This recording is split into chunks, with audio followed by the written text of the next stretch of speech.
Her uncle cruelly handed her a gift and told her to smile, but when she opened it, everything changed. Please stay with me as I tell you her story, because what was meant to be a birthday celebration turned into a nightmare. And before we begin, don't forget to like this video, subscribe to the channel, and share it with someone who believes some truths never stay buried forever. Emily turned 18 on a warm Friday night. The living room was filled with the soft hum of relatives chatting, forks scraping against plates, and the quiet happiness of a family gathering. Her aunt had hosted the dinner, and everyone was there. Cousins, neighbours, even people she hadn't seen in years.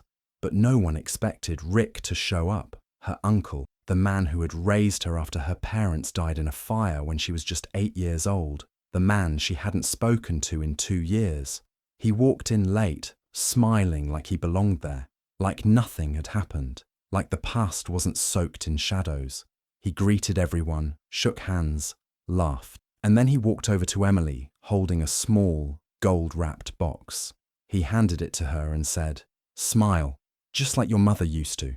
Everyone around them smiled. Someone even said, "Oh," but Emily didn't, because those words had been said to her before, alone, in the dark, when she was still too young to understand how wrong it felt. She peeled the paper off slowly, her heart tightening. Inside the box was a single photo, scorched at the edges, yellowed with age.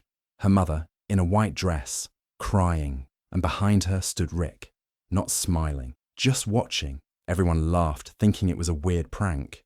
"Must be photoshopped," someone joked. "Where did you find that?" another asked. But Emily didn't laugh, because she had never seen that photo before.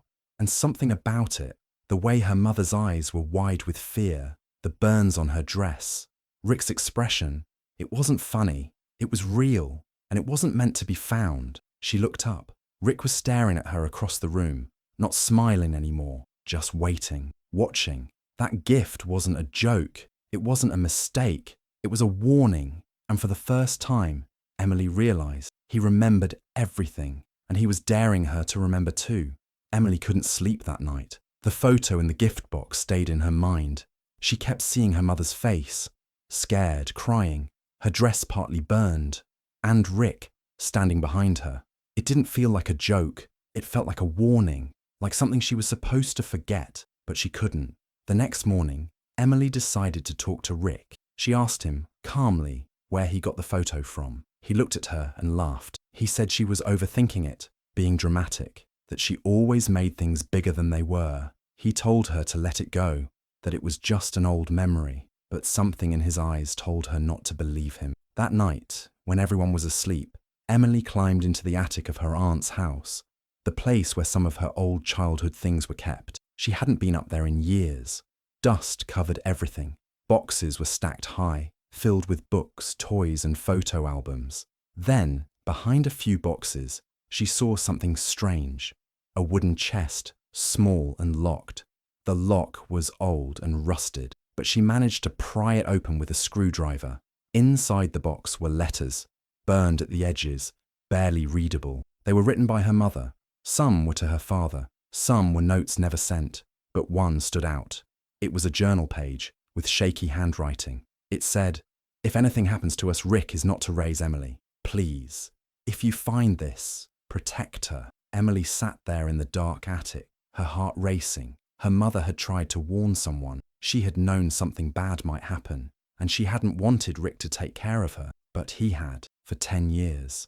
He had been her guardian, her only family. And now, Emily was starting to see the truth. The fire that killed her parents wasn't just an accident. Something was wrong, deeply wrong. Her mother had been afraid of Rick. Emily could feel it in every word on that page. Now she had to find out why. She needed to know what really happened the night of that fire, and why Rick had tried so hard to keep her from remembering. Emily couldn't stop thinking about the letter she found in the attic. Her mother had warned someone not to let Rick raise her, but no one ever saw the message. She started digging through old boxes, documents, anything that might tell her more. At the back of a file folder, under old medical papers and school records, she found something shocking, a copy of the original police report from the night of the fire. Her hands trembled as she read through it. There, in black and white, was something no one had ever told her before. Only one body had been found after the fire, her mother's,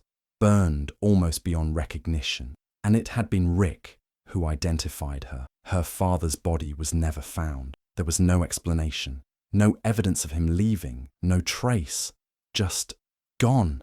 And yet Rick had told everyone, even Emily, that both of her parents died that night. Why lie?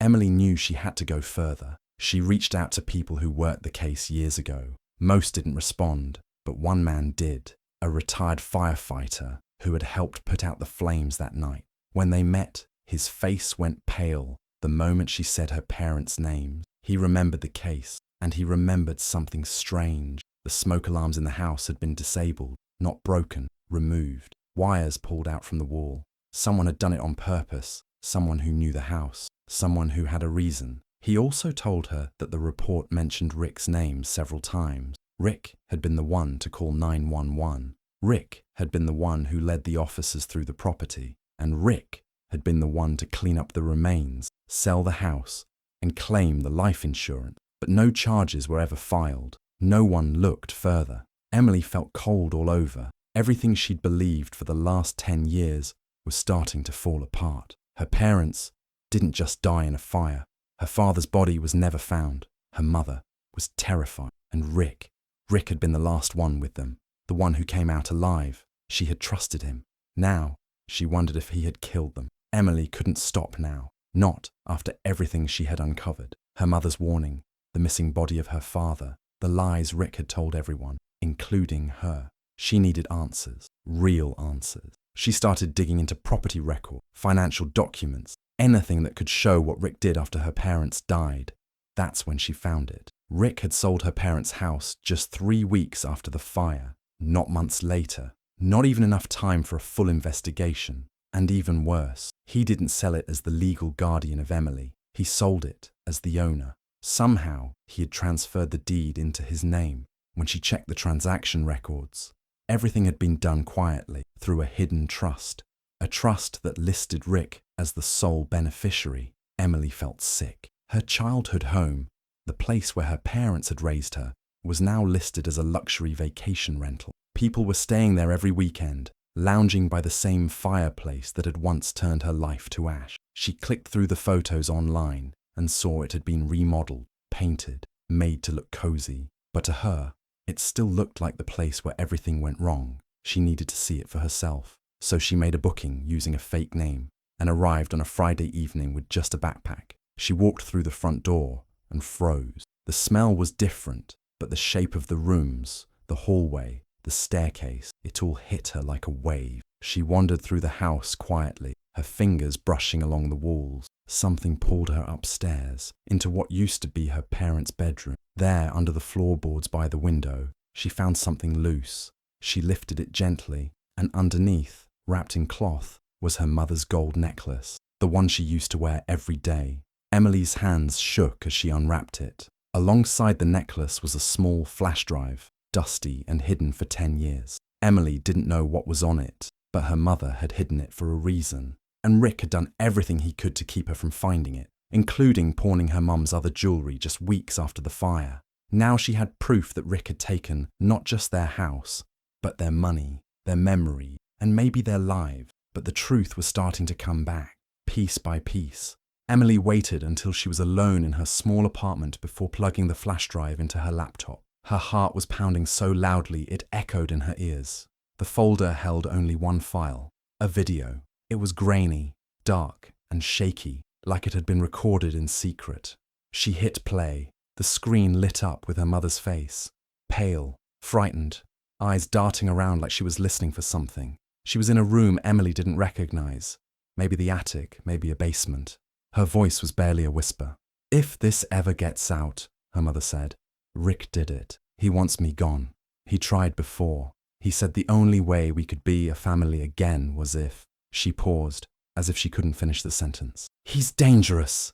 Please, please don't let him raise Emily." Emily's hands clutched the edge of the table. Her throat tightened as she watched her mother swallow hard, like she was holding back tears. Then suddenly, in the background, a door creaked open.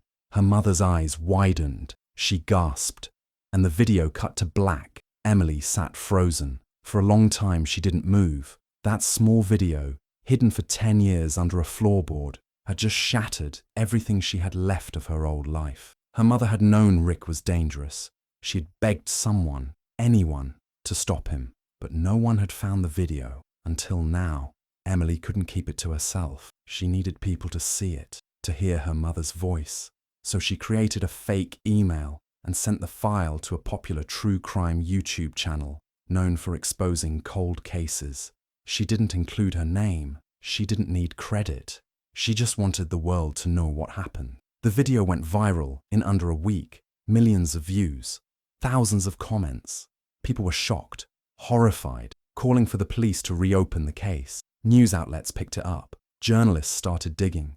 Rick's name was suddenly everywhere, and not in the way he wanted. Emily stayed quiet, watching it all unfold. For the first time, someone was listening. Her mother's voice, almost lost forever, was finally being heard. And now, the whole world knew what Rick had done. Emily wasn't surprised when things started going wrong. After the video went viral, she knew Rick would figure out who sent it. He was careful, but not stupid. And once he realized she was behind it, he moved fast. It started with a knock at her door. A court officer handed her a restraining order. Rick claimed she was mentally unstable and dangerous. The paperwork was full of lies, that she had violent outbursts, that she'd been harassing him, that she needed help. It was all made up, but it didn't matter. The damage had already started. Days later, her manager at the bookstore called her into the office. They'd received an anonymous complaint that she had been stealing and threatening customers. Emily was shocked. She had never even raised her voice at work, but the store said they couldn't risk it. They let her go. Then her phone stopped working. She took it to a technician who told her it had been remotely accessed. Someone had hacked into her photos, her messages, everything. Private things were gone. Others were changed. Her landlord called, angry about complaints from neighbors that Emily was disturbing the peace. None of it made sense, but he warned her, one more issue and she'd be out. Emily sat on the floor of her apartment, everything closing in. Rick was trying to erase her, one piece at a time, but she wasn't going to let him, not now. She remembered something, a name from one of her mum's old letters, a woman named Valerie. Her mother had mentioned that Rick had been seeing her around the time of the fire. Emily searched social media, old records, anything. After days of digging, she found her. Valerie looked older, tired, but kind. Emily sent her a message, not expecting much. But to her surprise, Valerie replied. "I've been waiting for someone to ask," she wrote. They met at a small cafe outside the city. Valerie brought a folder of old photos and papers, and a story that chilled Emily to her bones. She'd seen things back then, heard things that no one believed at the time. And now, for the first time, she was ready to talk. Valerie sat across from Emily, her fingers shaking as she stirred her coffee. She looked over her shoulder more than once, as if Rick might suddenly appear. "I've held this in for too long," she finally said, her voice soft but steady. "And I can't live with the guilt anymore." Emily leaned forward, afraid of what she might hear, but needing the truth more than ever. Valerie explained that back when she was dating Rick, he was obsessed with Emily's mother, Laura. "He said she married the wrong brother," Valerie said quietly. "He said she wasted her life on a weak man, that she was supposed to be with him, that he could make her strong." Emily's hands clenched under the table. She'd always sensed something strange in the way Rick talked about her mother. Too familiar, too controlling, like she'd been something that belonged to him. Valerie continued, saying Rick had even talked about starting fresh with Laura, with or without her husband in the picture. "He scared me," Valerie admitted. "He said things that didn't sound like love. They sounded like possession." Then came the night of the fire. Valerie said Rick came to her apartment late that night. His hands were trembling. His clothes smelled like smoke. There were ashes on his jeans. He looked calm, but too calm. He said there had been an accident, that the house caught fire and they didn't make it. He said he did what he had to do. Then he just poured himself a drink and sat on the couch like nothing had happened. She wanted to go to the police, but Rick warned her to stay quiet, told her no one would believe her. She didn't know what to do. She was scared. And for years, She stayed silent. But now, with Emily sitting across from her, looking so much like her mother had, Valerie said she couldn't stay quiet any longer. You deserve to know what kind of man he really is, what he did, and the world needs to know too. Emily asked if she would be willing to record her statement. Valerie hesitated, then nodded. Yes, it's time. The next day, Emily uploaded the video. Valerie's face appeared on screen, her voice calm but firm as she described everything she knew. Within hours, the video was everywhere. The truth had been buried for a decade, but now it had finally begun to surface. It happened late at night, after Emily had just finished meeting with a local podcast host to share the newest evidence. She walked to her car in the nearly empty parking lot, her keys tight in her hand, her mind racing with everything still left to do. That's when she heard the quick footsteps behind her. Too fast, too close. Before she could turn around, someone shoved her hard from behind. Her head hit the ground, her vision spun, and her laptop bag was yanked from her shoulder. The attacker said nothing, just grabbed the bag and ran. Emily staggered to her feet, blood running from a cut on her lip. But all she could think was, "They found me." She made it home with shaking hands, locking every door and window. But then, slowly, her breath evened because she remembered she had backed up everything, twice. Every video, every document, every message, all of it, saved to multiple cloud drives. They thought they could scare her into silence, but they were wrong. The next morning, Emily sat down and recorded one last video. No dramatic music, no flashy edits, just her face, calm and direct. She started with her mother's voice, the grainy footage from the flash drive, then Valerie's full recorded testimony, then the police reports, bank transfers, a side-by-side comparison of her parents' asset records, before and after the fire. She ended it with one simple statement. "This man thought he could destroy my family and erase the truth. Not anymore." She posted the video across every platform she could: YouTube, TikTok, Instagram, Reddit, even email chains. Within hours, it exploded. Rick's face, once trusted, even admired in their small community, was suddenly everywhere. Headlines screamed with the word murder. People who had known him for years recoiled in disbelief as they watched the footage. And this time, the police had no choice. The local station announced the case was officially being reopened. Emily was called in to give a formal statement. Valerie too. And suddenly, Emily was no longer a crazy girl digging up the past. She was a survivor, a whistleblower, a daughter demanding justice. They had tried to break her, to silence her with fear, but instead, they gave her fire. And with it, Emily made the world listen. The news of Rick's arrest made headlines across the country. People shared Emily's story everywhere, calling her brave, fearless, and determined. For the first time in years, she felt like the nightmare might actually end. But just as the dust started to settle, one last blow came, and it came fast. Rick was granted temporary bail, something Emily didn't even think was possible. He claimed he needed medical treatment and posed no flight risk. But less than a week later, she got a letter in the mail. No return address, no handwriting she recognized. Just one line inside: "You're just like your mother, always in the way." Her blood went cold. She dropped the letter. It was him, Rick. Her hands trembled as she called the authorities. At first, they told her it might be nothing, just words. But Emily didn't trust words, not his. She forwarded the letter to the FBI, and within days, the truth came out. Rick had already purchased a one-way ticket to South America under a fake name. He planned to run, to disappear, just like he tried to do with the truth. But this time, they caught him. The FBI intercepted him at the airport, hours before his flight. When they arrested him, he said nothing, just stared, cold, lifeless, like none of it mattered. But to Emily, it did. Everything did. Months later, Emily sat in a courtroom filled with reporters, family members, and strangers who had followed her journey online. The trial lasted for days, filled with evidence, witness testimonies, and years of secrets finally dragged into the light. When it was Emily's turn to speak, she walked up slowly, holding her mother's necklace in her hand. She didn't cry. She didn't shout. She simply looked at Rick and said, "You tried to erase us, but you failed. Her voice didn't shake. The courtroom stayed silent as the judge gave his ruling. Life in prison. No parole. Rick was led away in handcuffs, eyes still empty. And Emily? She walked out of that courtroom holding her head high. She hadn't just survived him. She had ended his lies for good. It had been months since the trial ended. Rick was gone, locked away for life, with no chance of parole.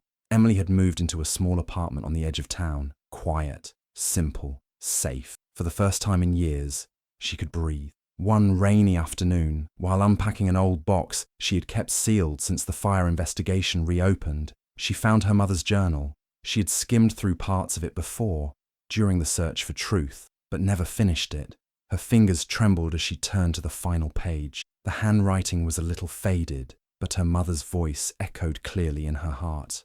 Emily, if you ever read this, it means you survived. Never forget who you are. Never let him win. Tears welled in her eyes, but they didn't fall. Instead, she took a deep breath and looked around her small apartment. On the table beside her was the unburned copy of her mother's photo, one she'd kept hidden away from Rick for years.